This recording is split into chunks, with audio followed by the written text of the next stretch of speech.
thanks. Appreciate that. Appreciate everybody getting up, getting going here. I know it's a long weekend for everybody. My name's Brent Vandervoort. I'm from Charlotte, North Carolina. I own a company called Fatman Fabrications.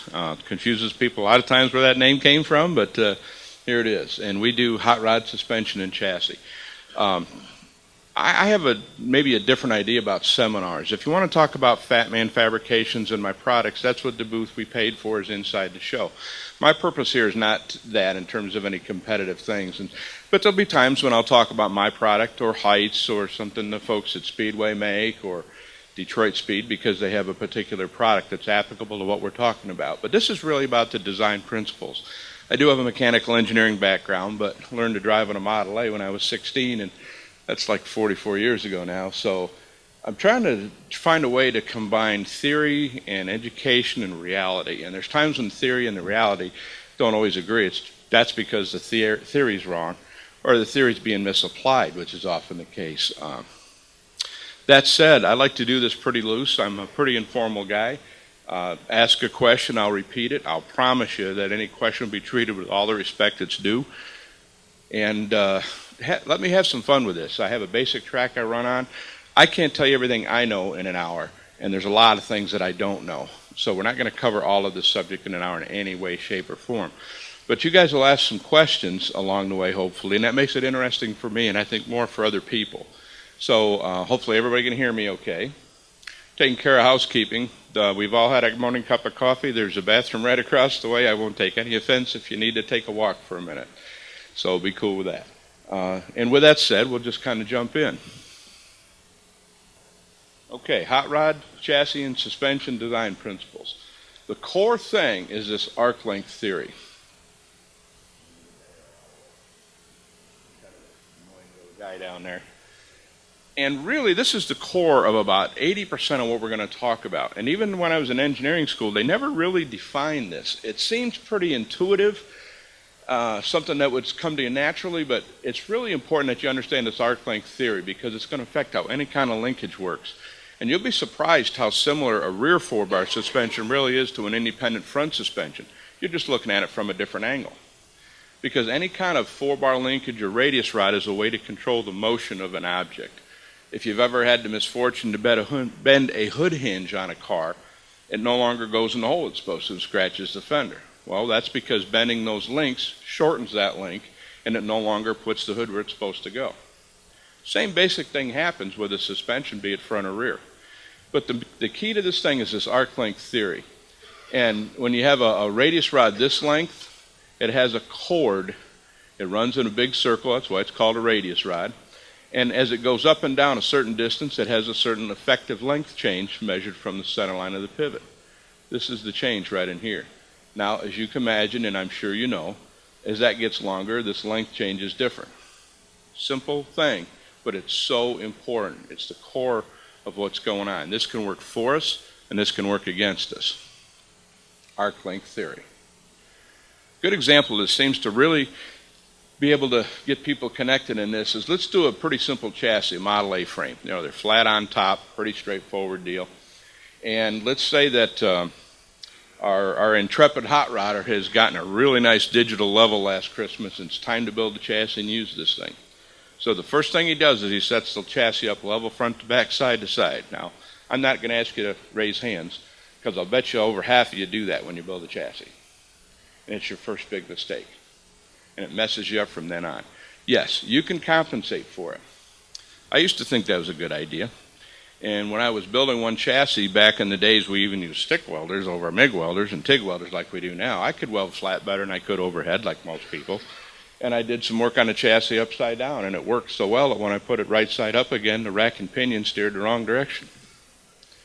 You know, and it worked great upside down. But these compensations, not only are you wrong, but you're double wrong, because if you should have gone -2 degrees and you should have gone +degrees, now you're off 4 degrees. Now you're off in a mess. And you're going to see constantly how this basic thing affects you. There's even a page further on that says truisms that aren't true. I don't know if we'll get this far, but this is the biggest thing I've been hammering on. Even I got Sarah Dono in Street Rodder magazine saying, you know, I'm seeing that now. And you're starting to see articles that talk about this. But hey, let's get back to the subject. Well, Okay, so our hot rodder, he sets this up, and he heard or read somewhere that 4 bars should be parallel to the ground. Because we don't care about the level of the frame. That's not what we're talking about. It's how it relates to the ground is really the issue. So he sets up his 4-bar level, and that's all great. And he gets the car done, and every time he's on the interstate and a tractor trailer goes by him, this Model A goes left and right and all over the place. You know, the non-technical term is it's squirrely. But he's getting something called roll steer. Because when he's finished, and the car sits on a 3-degree rake, which is pretty typical on a Model A, now this arc, this length, is no longer vertical. So what happens is, I always talk about a left turn just to make it consistent and easy. If you get a left turn, your body rolls right. What's really happening is the axle is moving up towards the frame on the outside of the curve and away from the frame on the inside of the curve by the body roll. So what it does, it actually takes it off center. Your axle is going to cock so that it creates more oversteer. Your wheelbase will become shorter by maybe 1/8 or 3/16 on the left side. But remember, we got double the effect. Now your axle may be out of square 3/8 of an inch. Now if you build a chassis with the axle out of square 3/8 of an inch, and you weren't going to turn left all night at the local bull ring Saturday night, this car would always want to turn left, wouldn't it? It's obvious to see. So this is what happens. And now what happens is, he's going up the road straight, something happens, the road curves, the road cambers, the tractor trailer blows him off the road. First the car goes to the right, he corrects for it, then it goes back, and he's correcting back and forth. Now sway bar will help this a lot, but better design would have eliminated the problem. So we can correct this. Now, I'm a private pilot, and they call it pilot-induced oscillations. It can keep going so far that you finally lose the car, and you end up laying it on its side on the interstate, which merely makes for a bad day. So we can avoid all this. If you set it on that 2-3-degree rake when you start, now you set the bars level. This line of action is vertical. Yes, the axle moves back and forth in the chassis. It has to. That's why you have a slide joint at your U-joint. Okay? But the axle stays square in the chassis. No more roll steer. Very simple thing, but a great application of how that works. Now, I'm in NASCAR country. I run around with a guy named Tommy Johnson. You may have heard of an old NASCAR crew chief called Harry Hyde. And the movie Days of Thunder is basically Harry Hyde and Tim Richmond, the driver's story. And Tommy's told me he was there for all that stuff, and he says everything in that movie happened. Everything, and a lot more that you'll never see in print. Didn't all happen the same day in the same race, but the popsicle story, you hit the pace car, all these things happened there. But he talks about this, and he explained to me, he says, it's real easy to keep straight. He says, if you're coming up to a corner and you go through it nose first, you're understeering. And if you go through it tail first, you're oversteering. And if you go upside down, you're roll steering. He says, that's how we used to keep it straight. This is going to create roll steer. But by having this chassis on an angle to begin with, we're simulating the final rake is the whole idea. This affects your alignment. You can imagine if you set up your caster in the front with the frame level, and then you put the nose down 3 degrees, what'd you do? You lost 3 degrees of caster, didn't you? Now you got this crazy shim stack in there. Or your straight axle has a problem where you can't get it straight up the road because you set it up for 7 degrees caster, now you only have 4. Things like this catch up with you. It's a basic fundamental thing that affects how it functions.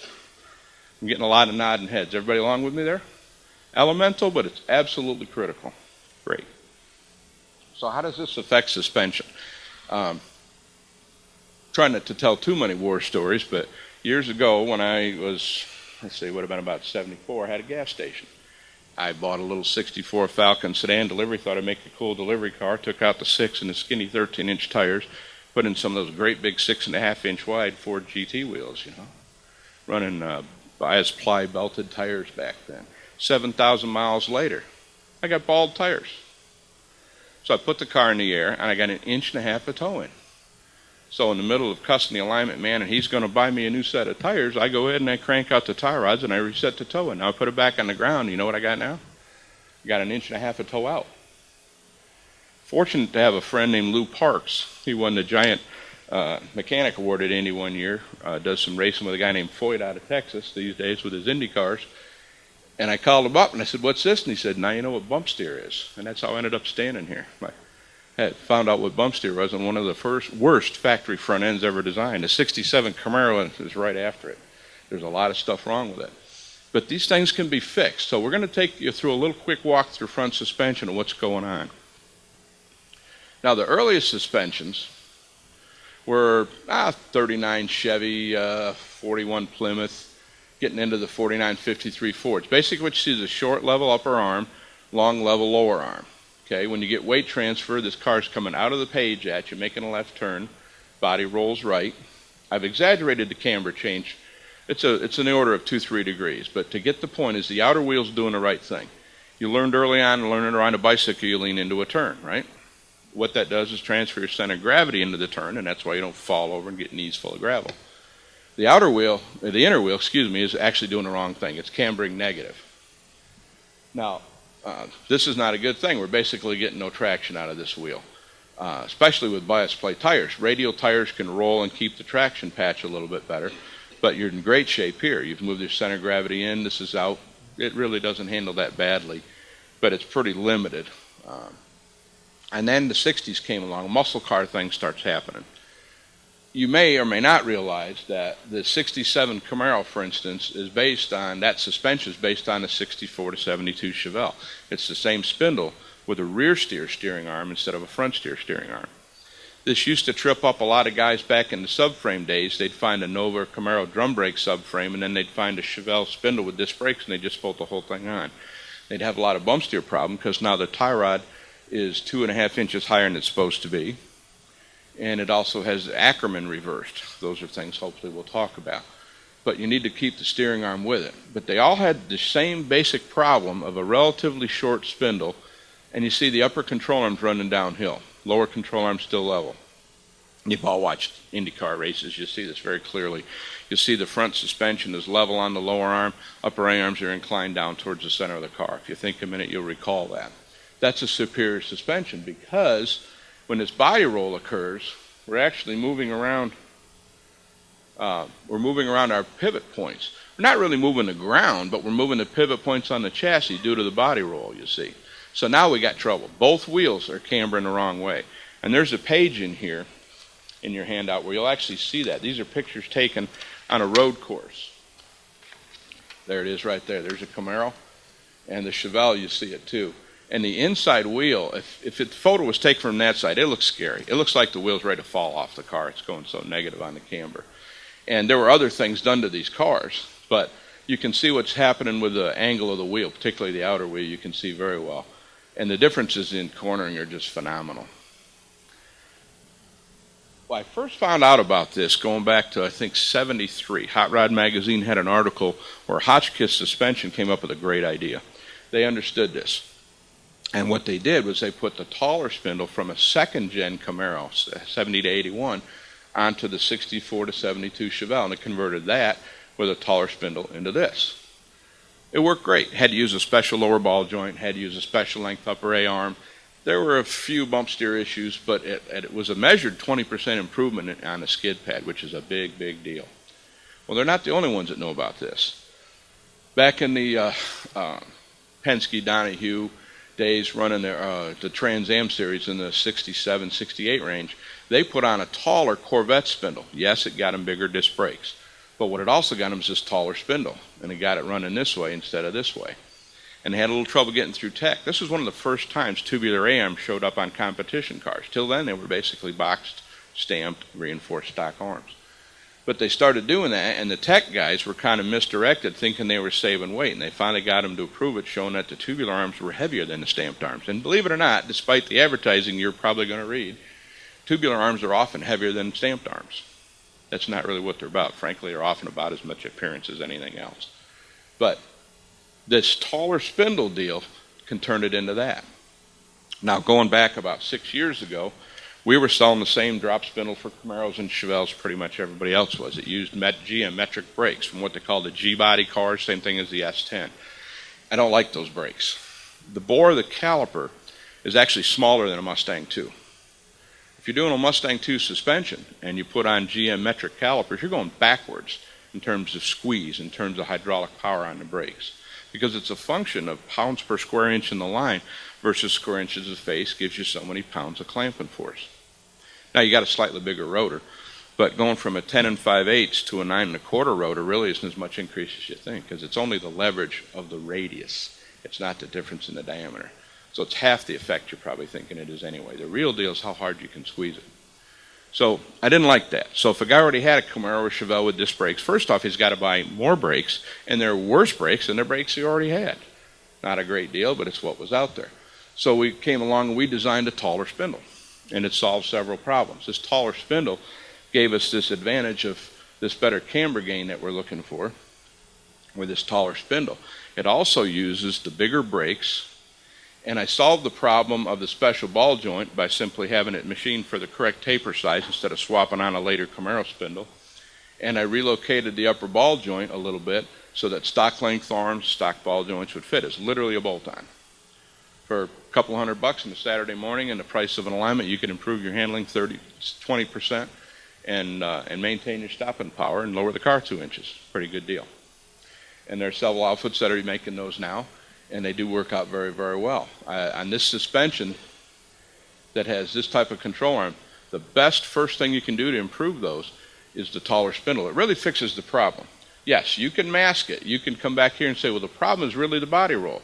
So we can put some great big Gonzo sway bars on here and some great big Gonzo springs and heavy-duty shocks, and it will handle good because the body doesn't roll. The other thing it won't do is handle very well and ride very well because you basically convert it into a V8 go-kart. And when the tires are skipping across the pavement, instead of complying with the pavement, you lose handling. You certainly lose ride. Everybody knows that.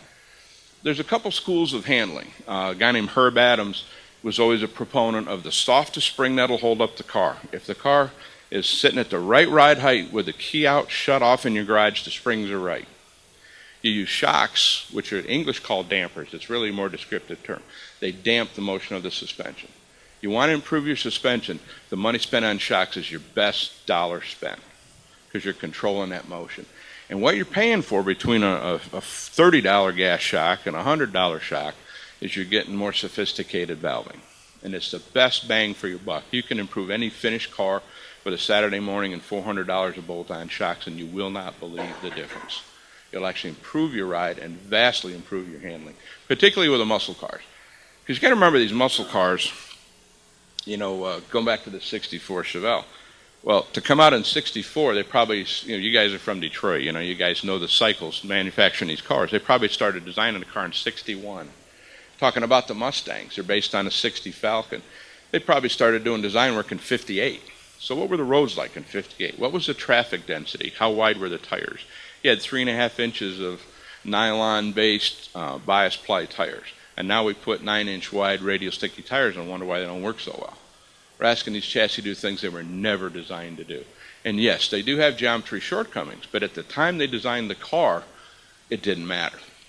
It was just fine. Just like my Falcon, going back to that, with a 6-cylinder motor and skinny, probably 630, 670, 13 tires, bump steer wasn't an issue. Well, we went out to those great big wide 7 inches worth of rubber on those road hugger bias belted tires we all ran back then. 8,000 miles later, I got bald tires. Bump steer matters. Skinny tires masks a lot, but skinny tires also cost you traction. And you can't turn and you can't stop if you don't have traction. You need sticky tires in the back. You need something that sticks to the ground in the front because you got a contact patch about the size of your hand. The part of the pavement that doesn't get wet when you spray the silicone on, that's your contact patch. And anything that diminishes that is taking you that much closer to having a problem. Very quick, another story. Tommy Johnson, the NASCAR guy, the way I met him was we were pulling a car into a swap meet that we'd just done in bare metal. Well, if you've ever had a bare metal car in a trailer, you know it's going to rain before you get it inside. It's like an automatic deal, right?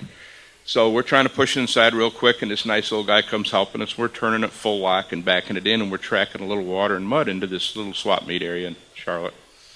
And he says, these must handle pretty good. And I said, well, how do you know? And he says, well, NASCAR, he said, we used to paint the tires with the brake fluid or transmission fluid, something that wouldn't evaporate. And we'd roll around the garage till we weren't getting blurred treads. Because we knew if we were blurring the tread, we were skidding the tire. We were overheating the tire, wearing the tire, and losing traction. And I love that because these guys had like 8th grade educations and went to work in the mills, but they had the common sense to go past all the technology and said, where the rubber hits the road, I got to have traction. And if my suspension lays down a nice clear tread, it's doing its job. Doesn't matter who you bought it from, doesn't matter who painted it, how pretty it is, it's all about putting the tire down on the road. So always remember that. That's very, very important. And anything you do that diminishes that is going to get you that much closer to trouble. That's how I learned about bump steer. That's how I learned about reverse Ackerman. All these kind of things.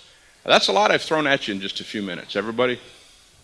A lot of nodding heads, and you're going, okay, good. This is going along good. But don't let me bore you. You guys got to ask some questions, so we'll have some fun with this. So let's go on to this. I beat that to death. Okay. Tall spindle, we talked about that. Ackerman, this comes up all the time. And this has kind of reared its head again with a lot of the unfortunately named rat rods, because there's some pretty nice cars that are being named rat rods. I've got a 34 fenderless car that's in flat paint, and people would call it a rat rod. I don't. I think it's a matter of being built right. But when you turn that axle around, I see some young guys here, you may be into this deal. We used to do a thing called a suicide perch, and then you could lower the car without a dropped axle, or even with a dropped axle sometimes. You'd turn your spindles around so that you have your tie rod in the front. Well, that's great, but it creates a problem. And I'll tell you what that is. This is a principle called Ackerman. And the history of this is Ackerman was actually an Austrian carriage builder back in the 1700s. And just like today, on Sunday when the sun's shining, the young guys are in the park showing off for each other and showing how fast their equipment will go. Well, just like we do with our Hondas and everything today, they were doing this with carriages back then, and they started making these things lighter. That's where the term spider comes from. It was a very lightweight carriage. And it goes so fast they started folding up their front wheels when they turn. Okay, what happened was Mr. Ackerman found out the problem was if you simply pivoted the axle, it didn't go through the turn right. And he developed this technology. And if you make a line through your lower ball joint or the kingpin pivot, doesn't matter, draw it to the center of the rear end, and very simply, if your tie rod is on that line, if it's forward, if it's a front steer, it needs to be outboard of the ball joint, you see. If it's rear steer, it needs to be inside of the ball joint. That's really it. Now, taking a suspension design for a 96-inch wheelbase, putting a 112-inch wheelbase, which we do every day with Mustang 2s, does not have it perfect, but it's at least close. The problem is when it's reversed. And there are a lot of cars, even from the factory, in which it's reversed. But let's talk about this 40-Ford axle thing. I always like to start with axles. It makes it a little less complex than an independent. But when you take a spindle, 40-Ford spindle designed to do this, and put it on backwards, now what happens is instead of your wheels towing out in a turn, they tow in a turn. When you think about it, your inside wheel has to turn a tighter radius, so you're developing some tow out, right? Okay. So now you got tow in. So one wheel's skidding all the time. Trouble is we don't know which wheel. Depending on what the traction is, one side of the wheel's wet, the other greasy part in the road, you're just sliding the wheel all the time. And just as we said with those blurred tire treads from NASCAR, all this experimentation, you're losing traction. Now, you can take, and I've done this on a half a dozen cars locally for friends of mine, you can take that 40 Ford spindle, now the tie rod's here, and just simply bend it out. You probably can't get it all the way, but get all you can. Because this is a case where close is better than not right. You're less wrong, is maybe another way to say it. And the evidence of that is there's a lot of factory cars, and you do see some people building Mustang 2s for Model A's where they put them on backwards to make them rear steer, and that's another problem. Does it work? Yes, I've driven the cars. It works going up a straight, dry highway. Anything works fine going up a straight, dry highway. But when you start hitting the bumps and the hoop-de-doos, it seems like the bridge builders and the highway builders must not talk to each other. I don't know why it's so hard to get the highway and the bridge the same height. Now, maybe there's something going on I don't understand. I understand about frost heave and all this.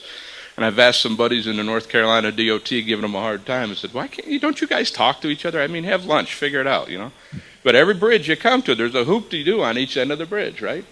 And that's where my Falcon wore out those tires. I live near the Susquehanna River up there. We don't call it a river unless it was a quarter-mile wide, pretty good-sized rivers. And it would hit that. And it rains a lot up there. And if it was wet on one wheel, not the other, I almost lost that thing a couple times. I was 22. I might have been driving a little faster than I should have been. But you see the idea. One wheel's grabbing the pavement, the other isn't. Bad things happen. So these are practical examples of how you can fix these things. And if you've noticed that when you back up, the wheel snatches. Or when you take a turn hard, make a U-turn, if the tire wants to skip, that's when you start looking at Ackerman issues. I've made the point over the years that Ford typically has their Ackerman correct. GM many times doesn't. And if you would listen in a garage in the service area, You watch them turn tight on the pavement inside. In a Ford garage, you never hear any noise. In a Chevrolet garage, you tend to hear a lot of tire squall. Does it work? Yeah. Does it work as well as it could? Maybe not. But the factories often have to make compromises. It's just a reality of putting things where they have to be. So see, the rear steer Camaro actually has it right. And the front steer Camaro, as good as that suspension really is, really has the Ackerman reverse because they can't get it out far enough with a wheel offset. The reality is I can't put the tie rod where I'd like to. It works okay. It makes a car that understeers rather than oversteer. And this is purely opinion. I have no basis in fact for this, but I know that GM knows better because the pickup trucks are always right. GM pickup trucks geometry is on the money. Everything about it. But for whatever reason, many times the cars aren't. And I think the deal is that they built one car that oversteered badly, the early Corvairs. And that gets you into legal trouble. We all know about what happened with the Corvair. But if you design a car with understeer, if somebody gets in trouble and they plow straight ahead into the car in front of them because the thing won't turn, then you'll find out that you'll get sued a lot less often because you can always blame that on driver didn't follow too close and not paying attention. I had an 80 El Camino, and there was no such thing as catching that left turn light and speeding up to the left turn light on a divide highway. You just plow right through the intersection. In fact, I lost that car pulling a trailer because of that very thing. So I've experienced these deals. Now, what I like about most of your hot rod suspensions, the Mustang 2 in particular, and there's other versions of them. Sometimes what's described as a CAD designed IFS is basically a loosely disguised Mustang 2.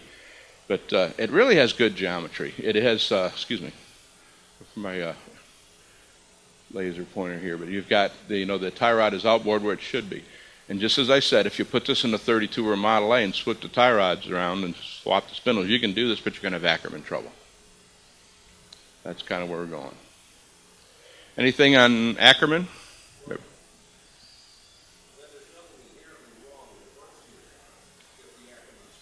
That's correct. There's nothing inherently wrong with front steer car if the Ackerman's correct. That's exactly right. And again, I have to give you a racing example. There's quite a difference between what they run in NASCAR for short track versus long track. If any of you've done any racing, you'll know some of this. And it has some of the reason they do front steer is to get the engine lower because the tie rod gets in the way. And if you can't get the tie rod low enough, then you get into bump steer trouble. So you get all these other things. And the first time I looked at one of Foyt's Indy cars, I'm looking at the front end because I'm trying to adapt all this knowledge here. And I see they have reverse Ackerman. I'm like, what don't I understand about Ackerman? So I'm talking to my buddy Lou, and he says, well, here's the deal. They found out with the telemetry at Indianapolis, if you get sideways, you've lost your downforce. If that steering wheel is turned more than 6 degrees, they basically have lost the car. So Ackerman just doesn't matter. So when you go to build a car to run at Talladega, that typically is going to be a car with where the Ackerman doesn't matter much. They'll get the engine low. It's a long track. They're not using a big turning radius, so Ackerman's not a big issue. You can imagine quite easily that the tighter you turn, the bigger the effect is of the Ackerman being right or wrong. But when you go to Bristol, where you're sawing on it wheel all night long, that thing better be right. And that's why you'll hear about short track, front track cars. That's one of the reasons, sir. Okay, that certainly does affect bumps there. Your question's a little involved, but it's an excellent one. Let me try and kind of restate it if I can, make sure everybody heard it okay. When we've got a car, you can do an alignment, you can set the camber and the caster, but how do you correct Ackerman? How do you check Ackerman? And what do you do if it's not right? And then how does it affect bump steer? Very, very good questions, and I'm glad to hear that because it tells me that you're following along with the idea very well. Well, this is it, what you do, really.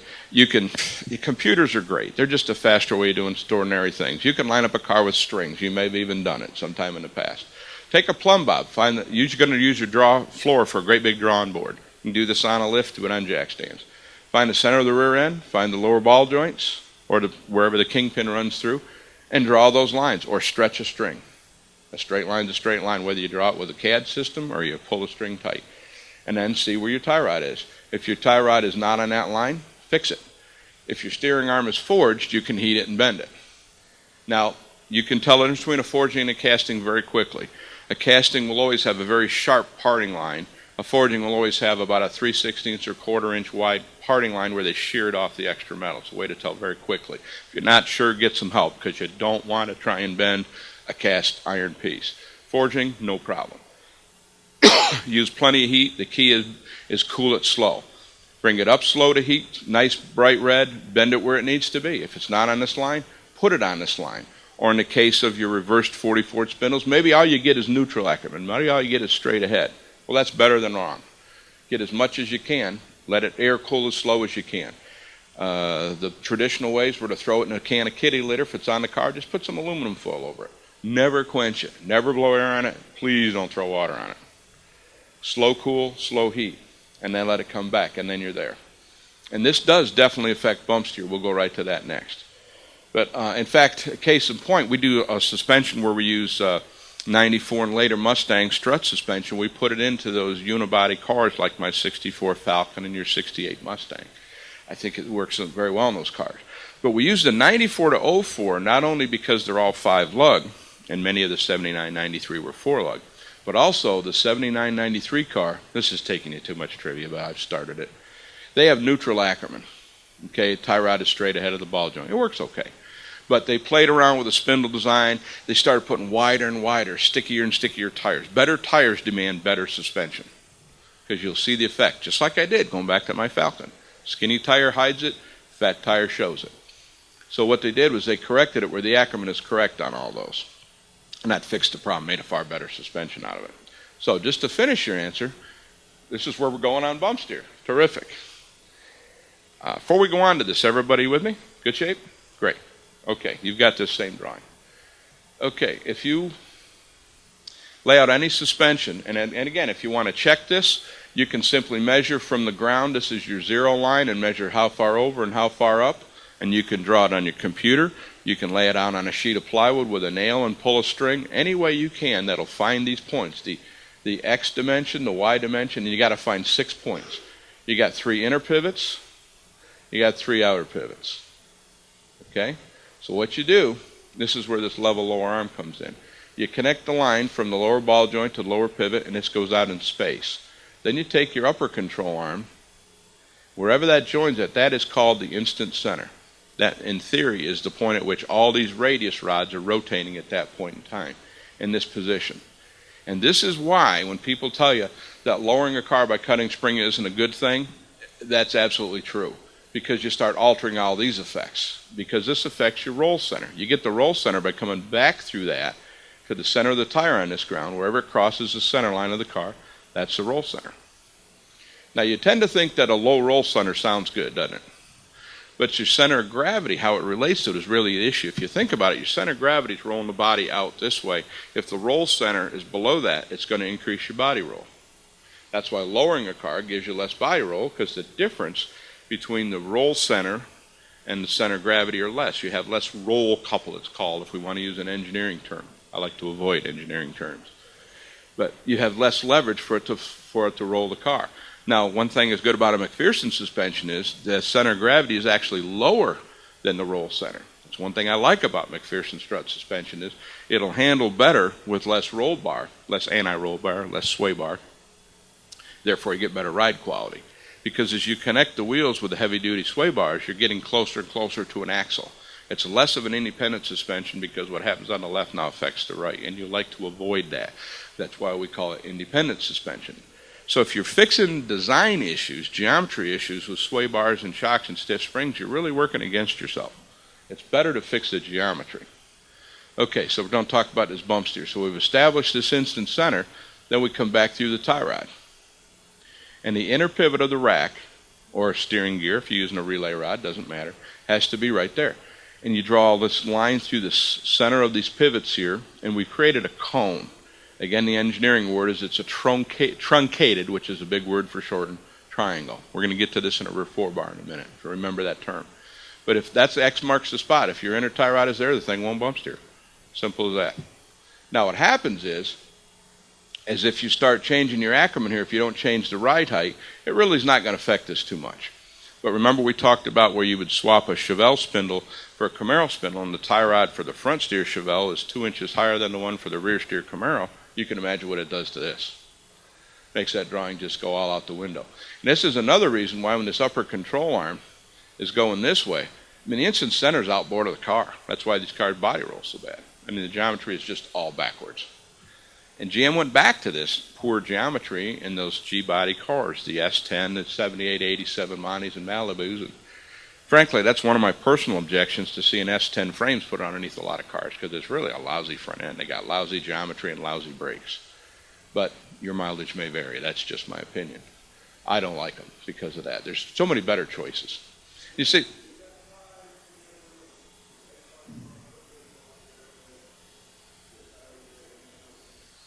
yeah, you're talking about when you get a drag race car, wheels come up, the wheels go negative camber. And thank you for bringing that up. This is a little confusing, going way back to this drawings about upper arm angle. Sometimes you hear this referred to as negative camber gain. Sometimes it's referred to as positive camber gain. Depends on whether you're dealing with sports cars or oval track cars. They use the same, different terminology for the exact same thing. Because what's really happening is your inboard wheel's going positive camber and your outboard wheel's going negative. So it's the same thing from two different viewpoints. But the point of this whole deal, I'm convinced, is the weight transfer. Now, if you were going to make a car turn left all the time and the rules would let you move that engine 2 inches to the left, you'd do it in a heartbeat, wouldn't you? See, this is letting your suspension do that for you. And this is the problem when the A-arms are going the wrong way, then it moves the center of gravity outboard in a turn. That's never a good thing. Remember the first three-wheeled ATVs that came out, all the people that broke their necks on them? I remember riding one, and the only way to go around a corner fast was to lean outboard. And I just intuitively knew there's something wrong with a vehicle that you got to do that to make it go fast. This is not a good thing. And when they went to the four-wheelers, the problem went away. So you see how these things all come into play. What's really neat about the Mustang, and yeah, I'm a fan of the Mustang. That's why I use it a lot, because everything you can find out about it, I defy anybody to show me anything on a Mustang 2 that isn't correct geometry-wise. Now, where you get into trouble is guys try and put it in the wrong place. Now, the track width is about 57 inches hub to hub, which works out nice in a lot of cars. But if you try and put this in something like a 32 or a Model A, first off, we got a problem because the rack's in front and it interferes with the splash apron. Well, we'll just turn the spindles around and use a rear steer rack. Yep, you can, but we already talked about that with the acronym problems. The other problem is, because of where the position of the upper A-arm is, it's going to interfere with your fender. Well, you could bubble the fender, and people did that, and I had a friend that drove one a long ways with that, and it worked fine. And he put a little turn signal light there and kind of hit it, and it was okay. But unfortunately, a lot of these kits, what they do is they move the wheel out. First off, it gives you track width problem. Then you got to run a funky backspace wheel, and that creates some other problems with scrub radius and other stuff. But the other worst part of it is then they take this upper A-arm and they run it at a steeper angle. Well, you can see what it does to this geometry. What you got here is kind of everybody in the band playing the same tune. They're all rotating about the same instant center. You know, if you start moving these angles and changing lengths and moving stuff up and down and pushing them all around, this is when you get into trouble. Now you're talking about jazz. You got four guys doing a solo at the same time. Now, if you like jazz, that's fine. I find it a little confusing. I certainly don't want to drive a vehicle like this. Now, right now, I wish we didn't have this technology problem, but I've got a great little video of a car that came in. It was a Maverick that came in with a rack and pinion conversion on it that's for sale out there.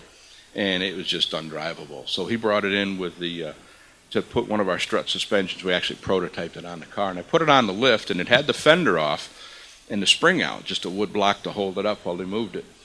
And we ran the car up and down and did a video of it. And you can't believe what that wheel's doing. I mean, first it goes radical toe in and negative camber, and then as it continues to rise, it goes, it's just like a snake in there. It looks like it has rubber tie rods on the thing. It's just, people laugh when they see it. And that's generally my intro for what bump steer really is, because we talk about it. But you can imagine what it's like to drive a car with that wheel looking like it's just unhooked in there. So this is what we're avoiding. And the closer we get to ideal, well, the better. You know, you can't always get all you want. Just like in those Indy cars, they run reverse Ackerman because it just doesn't matter because of the way they use the car. But on a street car, sure does matter, sir. Mm-hmm. Yeah.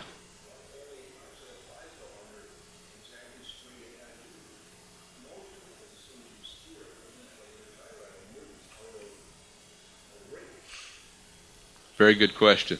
His question is, as we steer this car, this tie rod moves inboard and outboard, so we no longer have this condition. Well, what this condition really does is establish the length of that arc length. So, and when the real factor is going back to the arc length theory, how much change we got in the effective length because of the cord, that's never going to change. It may move inboard and outboard, but the difference is the change is no different, so therefore you get no bump steer. And I've often wondered about that. And actually, because if your tie rod is not dead level, trying to get my pointer again.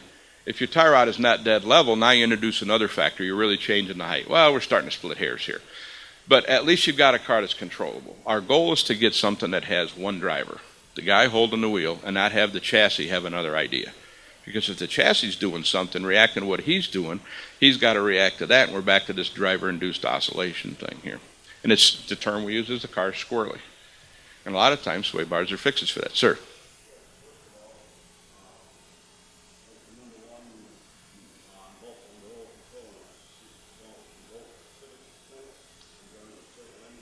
Right.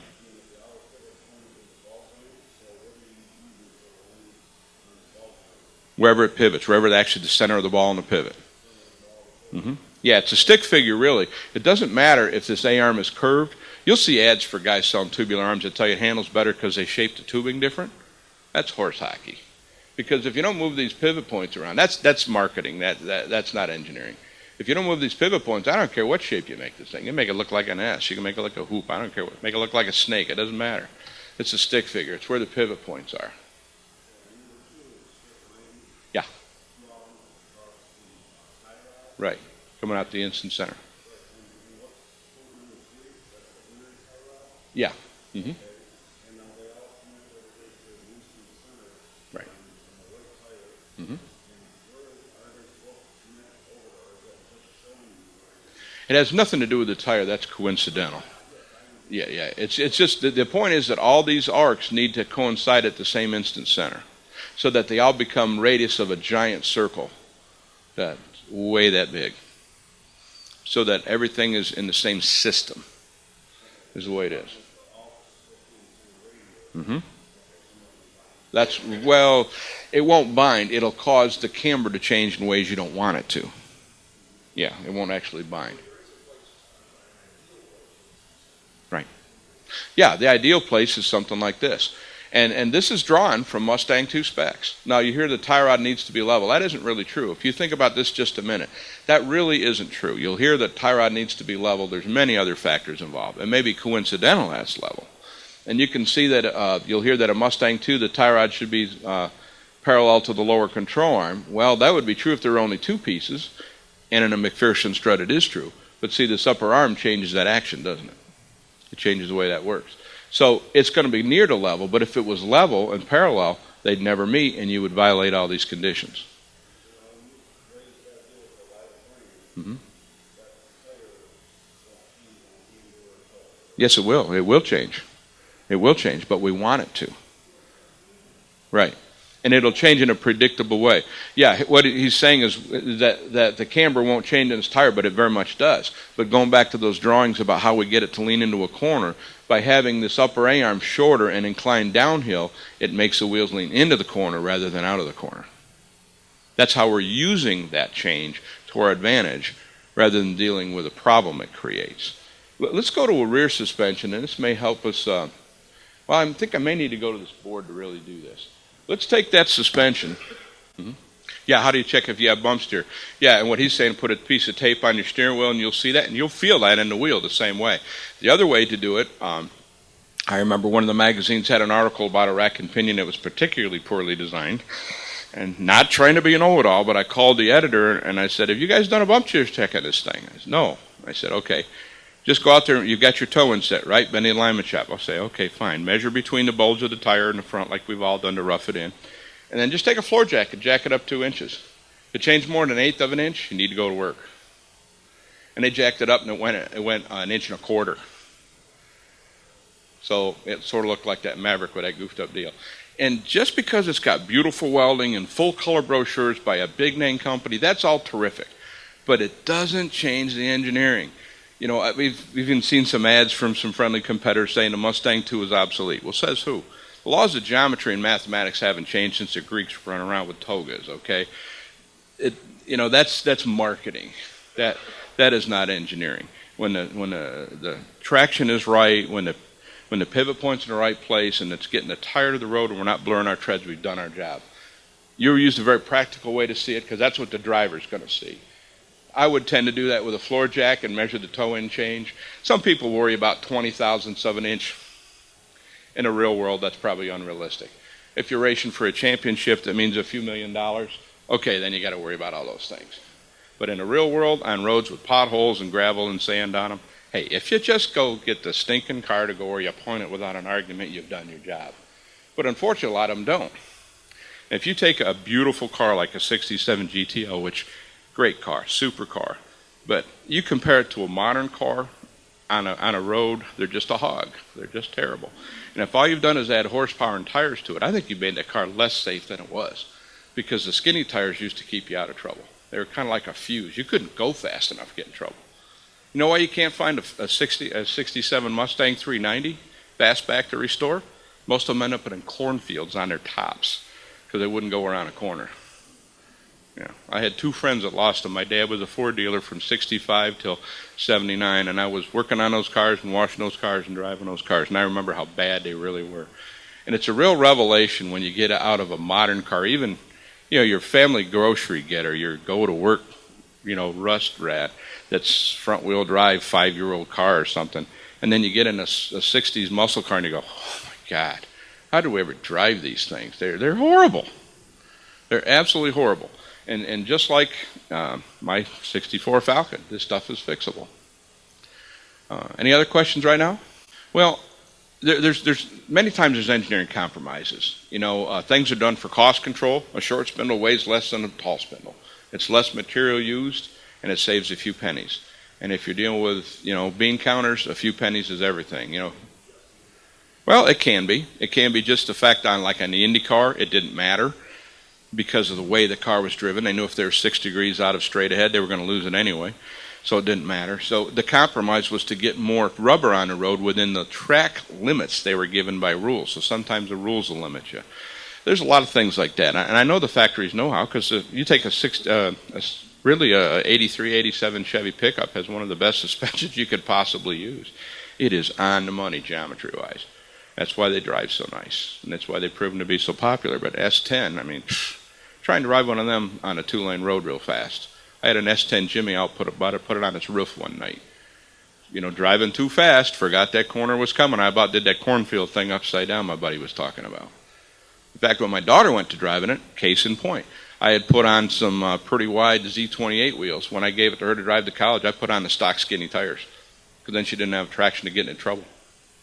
But this is real world. I'm not making this up. Okay, Brian says we got 5. Let's do one other thing. This is a pet thing with me. We talked about the frame level to set the jack stands, but we often hear this about engine angles. And there's a so-called 3-degree sacred angle the engine should be installed in your chassis. Well, going back to this frame thing we talked about, if you set the engine at 3 degrees and then the car sets and you set your chassis level, you see you've lost that 3 degrees when it comes finished anyway. So you're blowing out the whole idea to begin with. That's another reason you set the chassis on the rake. The jack stands are not there to raise the car. The jack stands are there to push the floor down so you can get underneath it. When you think about it that way, that'll help you see it. You know, and as you get thicker, you young guys not feeling it now, but you need the jack stands a little taller as you get a few more miles on you sometimes. And that's the whole idea. We're pushing the floor down, not raising the car up. But we want to replicate the stance as close as we can. So now, really, you'd have to set the engine at 6 degrees with a level chassis to do this. Well, it looks goofy. It really does. And with a Ford engine, even with a dual sump pan, you still got an oil pump up front. You generally have to run maybe another couple degrees. Now you might have the engine at 8 or 9 degrees. Well, it's going to look really stupid. And your customer or your buddies or you come in the shop and it looks like you've done it wrong. But if you've got the nose down 3 degrees, like we said you should start, it's not so bad. Now, does it make any difference to the engine? No. You put them in a boat, they're running 8-degree V-drive. They don't change anything. The only thing they change is they do change the intake manifold cut, because the whole idea is to get the carburetor float level so it works the best. But if you ever go up Whiteface Mountain, Vermont, or Pikes Peak out in Colorado, there's no place at the bottom where you put a wedge in your carburetor so it'll run up top. You've got up and down steep driveway, so it really isn't that big a deal. In a perfect world where you have all the space, yes, this is something you should try to get. But if you've got to do a massive amount of cutting to put a 460 and a 56 Ford truck to get this so-called magic 3 degrees, if you can run it at 4.5 degrees, you don't have to cut the floor, hey, that's what we do. You get as close to it as you can, it works okay.